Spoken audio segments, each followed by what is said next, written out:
Coucou tout le monde, j'espère que vous allez bien. Aujourd'hui on se retrouve dans une nouvelle vidéo.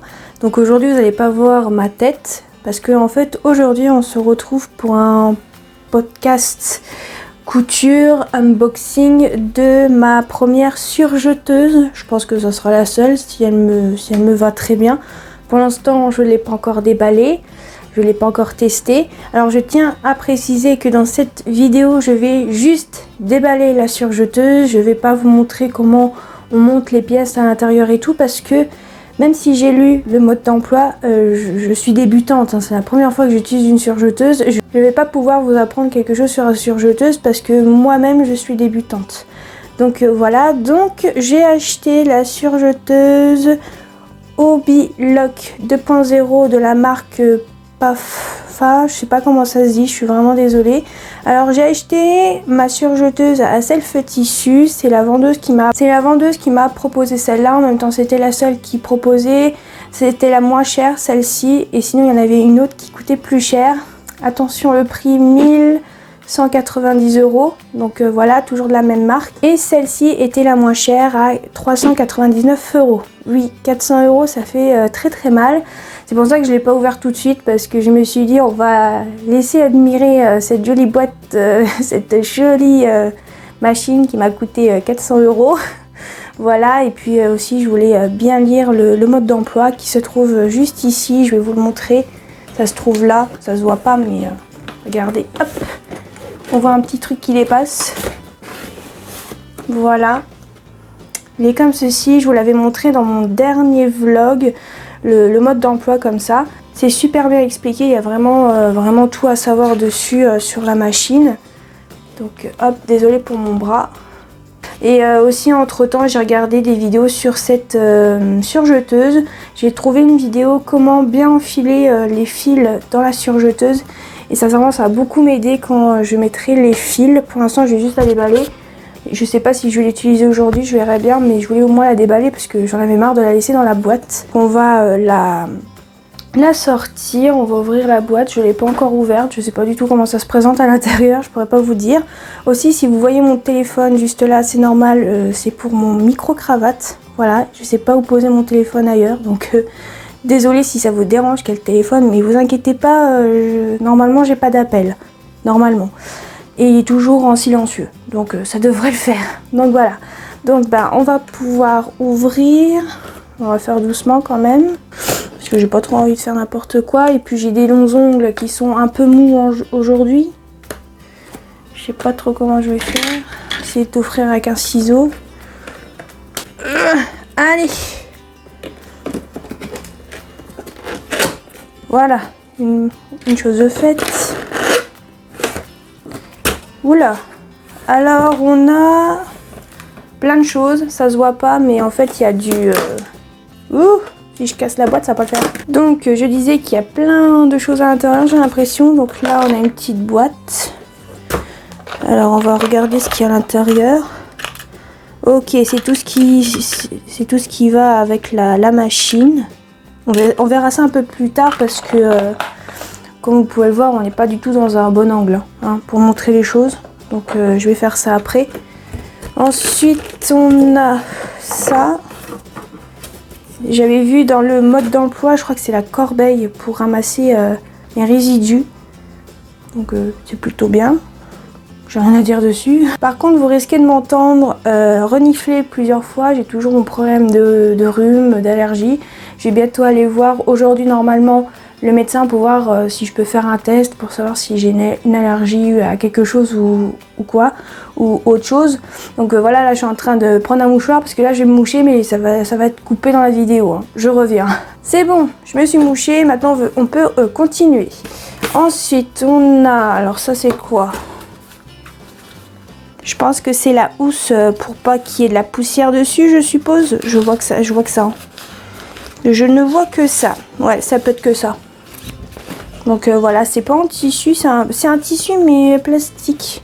Genre un peu comme du coton rendu mais très fin. Voilà. Donc bon, ça c'est tous les trucs qui vont avec la surjeteuse, vous allez me dire. Ensuite, on a le pied, comme d'hab. Désolée, ça fait pas le point vu que ça fait le point sur le carton. Donc ça, je vais mettre ça par terre. j'ai pas beaucoup de place. Ensuite, nous avons un CD. Donc celui-là, il faudrait que je le regarde. Parce que peut-être qu'il y a des tutos pour bien s'en servir. Donc ça peut être que très utile pour moi qui suis débutante. Et même pour tous les débutants, je pense. Et je crois qu'on a fait le tour. Ouais, on a fait le tour. Donc il faut que j'enlève ça. Alors, c'est parti. Youpla. Oh. Donc magnifique morceau de polystyrène. Hein, voilà. Alors, on a des bobines de fil avec, je savais pas. Donc là, je sais pas trop comment je vais sortir ça. Je crois que je vais la sortir de la boîte et je reviens. Donc, voici la machine. Qui est pas légère.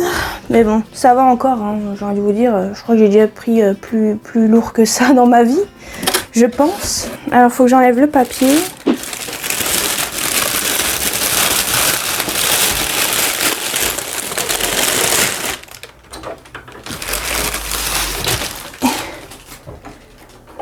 Pour cette magnifique machine. Voilà la machine, comment elle se présente. Alors je l'avais vue en magasin bien évidemment, hein, et tout, et vraiment ouais, je sais pas, c'est super belle, j'aime bien. Alors on a des bobines derrière, je vais vous montrer, qui sont inclus dès que vous ouvrez la machine, mais je sais pas si je vais les utiliser. Je sais pas du tout si c'est déjà... Ils sont déjà mis à l'intérieur, j'ai l'impression, oui, parce que là, il y a ça.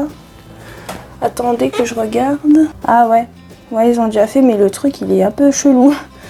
Je verrai bien. Mais je pense que la plupart des gens qui reçoivent leur surjeteuse, ils ont dû changer les bobines. Parce que je sais pas si c'est des bobines de fil de bonne qualité, je sais pas du tout. Donc en soi, ouais, je touche pas trop parce que j'ai un peu peur. Donc là, ah ouais, il y a les trucs à l'intérieur, ouais. Donc là, vous avez tout ce qui est pour l'enfilage. Je sais pas si ça se verra parce que je sais pas si ça a fait le focus, si ça fait encore le focus, mais je vais essayer de vous remontrer ça après. Donc voilà, mais moi j'ai trouvé une vidéo sur YouTube qui est très bien expliquée. Donc en soi, bon, si vous voulez pas regarder sur YouTube et que vous comprenez pas le schéma, mais vous avez aussi une mode d'emploi qui vous explique, mais c'est le même dessin que sur la machine. Voilà, je préfère le dire. Donc voilà pour ça. Après bon, moi je connais pas tous les termes de la machine, mais en soi, elle est pas mal, hein. Je suis très contente. Bon, je l'ai pas encore testée, hein, bien évidemment. Je la testerai de mon côté parce que s'il y a des petits soucis et tout, ça va me prendre 3 plombs au montage, je pense. Donc voilà. Mais ouais, je suis super contente. Ça c'est cool. Donc on va regarder pour ce qu'il y a à côté, donc dans la petite boîte, la petite corbeille, ça si vous voulez. Je vais voir si c'est bien pour mettre la machine. Hop. Oui, c'est bien pour la machine. Donc voilà, pour les gens que ça intéresse et que vous voulez la ranger, donc ce qui est mon cas, parce que moi ma chambre est trop petite et mon bureau il est coupé en deux. De l'autre côté, là-haut, il y a mon PC, et ici c'est le coin bureau où je peux filmer, où je peux colorier, où je peux faire plein de choses quoi. Donc elle pourra pas rester sur le bureau, mais tout ce qui est les bobines et tout resteront dessus, hein, parce qu'on m'a dit qu'une surjeteuse ça se défile pas. Donc ça, le fil, on peut pas enlever le fil à chaque fois, comme je fais sur ma machine à coudre pour la ranger. Voilà, je sais pas si vous avez compris, mais bon bref, voilà. Donc ça c'est bien, comme ça je pourrais la ranger. J'ai peut-être un endroit où je pourrais la ranger, mais il faut voir si elle rentre dedans. On verra bien, et il y aura la housse dessus, donc ça devrait le faire. Donc maintenant me revoici. Alors désolée pour les petites traces d'ombre que vous voyez là, je pense que ça doit être à cause de mon réflexe qui fait ces genres d'ombre. Donc je suis vraiment désolée, mais j'avais vraiment pas envie de sortir mes éclairages parce que actuellement il fait très lourd là où j'habite. Je pense un peu partout en France à l'heure où je filme cette vidéo, peut-être, je ne sais pas. Donc je préfère pas sortir les éclairages, je vais crever de chaud et tout, je préfère pas. Donc je suis vraiment désolée pour les ombres. Donc on va regarder ce qu'il y a dans cette petite boîte, hein, parce que je vous ai pas montré ce qu'il y avait à l'intérieur. Donc c'est parti. Donc on a ça, donc je pense que ça c'est pour caler les bobines. Donc vous en avez 4 pour les 4 bobines, hein, bien évidemment. Ensuite on a une petite, alors ils appellent ça une pincette, j'ai vu ça dans le mode d'emploi, mais c'est comme une pince à épiler. Et en fait dans la vidéo que j'ai trouvé pour enfiler les fils dans la surjeteuse correctement et tout, la personne conseille de prendre cette pincette pour mettre bien comme il faut, pour bien manipuler les fils en fait, voilà, tout simplement. Donc ça c'est cool. Ensuite on a ça. Ça fait partie d'un des couteaux, si j'ai bien lu le mode d'emploi, si je me souviens bien, c'est le couteau inférieur qui est changeable, je crois, donc c'est pour ça qu'on en a un en plus. Non, on n'en a pas un en plus, c'est celui que je dois mettre sur la machine. Je vais y arriver. Voilà. Ensuite, on a un petit pinceau pour nettoyer régulièrement la machine, parce que dans le mode d'emploi, c'est écrit comme quoi il faut nettoyer régulièrement la surjeteuse parce que ça fait beaucoup de résidus. Voilà, on a un petit tournevis. Ça, si je me souviens bien, c'est pour changer les aiguilles.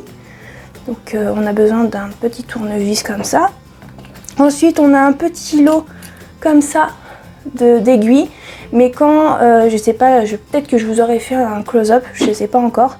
Il y a déjà 2 aiguilles sur la surjeteuse quand vous l'ouvrez. Donc ça c'est un petit stock déjà, donc ça c'est plutôt bien parce que je sais pas trop ce qu'il faut prendre comme aiguille. Donc ça m'arrange. Et ensuite on a ça, je sais pas du tout ce que c'est. Je regarde. Ah si, j'avais vu mais je sais plus ce que c'est dans le mode d'emploi. On en a 4 normalement je crois, ouais, mais je sais plus ce que c'est. Je m'en souviens plus mais je vous mettrai quelque part dans la vidéo. Mais voilà, j'avais vu dans le mode d'emploi mais je me souviens plus de ce que c'est. Et ensuite on a ça. Alors ça non plus je m'en souviens plus. Mais c'est un truc qu'il faut mettre aussi sur la machine avant de la démarrer et tout. Donc ça je regarderai de mon côté avec le mode d'emploi, comment bien le mettre et tout. Donc voilà. Comme pour la petite lame. Et en soi on a terminé pour cette petite boîte. Donc ça c'est très pratique, ça c'est très bien, cette petite boîte de rangement. Parce que voilà, sur la machine à coudre il y a toujours le petit truc qu'on enlève et tout. Il y a toujours une petite boîte en dessous, on va dire entre guillemets. Et là c'est vrai que sur la surjeteuse je pense que c'est très différent. Donc voilà. Donc je range tout ça. Donc c'est tout pour cette petite boîte. Ensuite, comme je vous ai montré tout à l'heure, on a cette petite corbeille comme ceci qui est très bien. Donc ça c'est plutôt cool. Alors elle nous l'avait dit la vendeuse qu'il y avait une corbeille mais elle n'était pas sur la machine. Donc il faudrait que je regarde où ça se met parce que je ne sais pas du tout. Je vous remontre le petit CD si vous l'avez pas bien vu tout à l'heure. Je pense qu'il y en a pour... alors il y a pour celle que j'ai, je pense qu'il y en a aussi pour les 2 autres. Mais ça je regarderai sur mon ordinateur peut-être tout à l'heure. Je verrai bien. Donc ça c'est vachement cool pour les personnes qui n'ont peut-être pas internet, je ne sais pas. Donc voilà. Et je crois que c'est tout, on a fait le tour. Ah si, il y a le pied. Bon c'est un pied classique, on va pas se mentir. Donc bon voilà, comme la machine à coudre quoi. Et il y a la petite housse comme ceci, voilà. En plastique pour bien protéger la machine de la poussière. Donc voilà la vidéo unboxing de ma surjeteuse, ma toute première surjeteuse Obdilock 2.0 de la marque PAF. Je pense que ça se dit comme ça, je suis vraiment désolée si ça se dit pas comme ça. Avant de vous laisser, il faut juste savoir un petit truc, je l'ai découvert en essayant l'endroit où je voulais la ranger. Alors elle rentre parfaitement donc ça c'est nickel. Mais par contre faites attention parce qu'en fait mon bureau c'est une planche de bois. Donc voilà. Et en fait en dessous de la surjeteuse il y a des ventouses.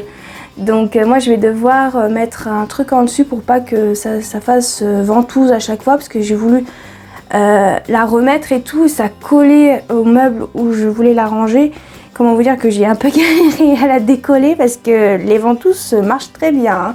Donc voilà, si vous allez sur une table où il y a une nappe en plastique, ça va bien coller quoi. Donc ne soyez pas surpris, je préfère le dire aux personnes qui sont débutantes comme moi. C'était tout ce que je voulais dire. Donc encore une fois, j'espère que cette vidéo unboxing vous aura plu. Bien évidemment, comme je vous ai dit en début de vidéo, c'est pas une vidéo où je vais mettre les fils avec vous, où je vais tester la machine avec vous, parce que je veux le faire vraiment de mon côté, parce que voilà, c'est la première fois que j'utilise une surjeteuse.